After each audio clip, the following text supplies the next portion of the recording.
Batid ng GMA Kapuso Foundation ang mabigat na kalbaryong kinakaharap ngayon ng mga magsasaka natin dahil sa El Nino.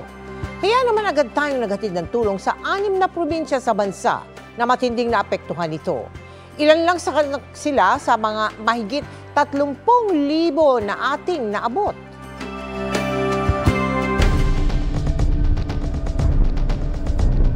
Ang matinding init ng panahon, hindi lang kita sa mga natuyot na lupa, kundi pati sa kita ng ating mga magsasaka. Maraming pananim kasi ang nasira at hindi na mapakinabangan pa. Kaya ang GMA Kapuso Foundation, sa ilalim ng Operation Bayanihan, agad na naghatid ng tulong sa mga magsasaka.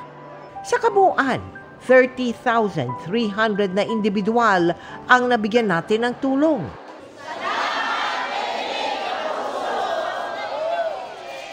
Ayon sa Pag-asa, ang matinding init posibleng maranasan hanggang buwan ng Mayo. Kaya paalala ng mga eksperto, magdoble ingat lalo na kung lalabas ng bahay para maiwasan ang heat stroke. Bago lumabas ka ng bahay, dapat nakainom ka na ng tubig. Dapat no less than 3 liters per day. May survival bag ka or kit, meron tong water, payong, or may sombrero ka. And then wear clothes na medyo magaan, light clothes. Hindi maganda laging mga junk food or soda. Soda kasi nakaka-dehydrate yan eh. At para sa first aid, paalala ng mga eksperto, ihiga ang pasyente, panyusan natin kagad yung ice cold water dun sa ulo, sa kilikili, sa groin area. Tapos itataas natin ang paa. Be sure na yung pasyente ay dadali natin sa nearest hospital. Mga kapuso, health is wealth, kayamanan ang kalusugan.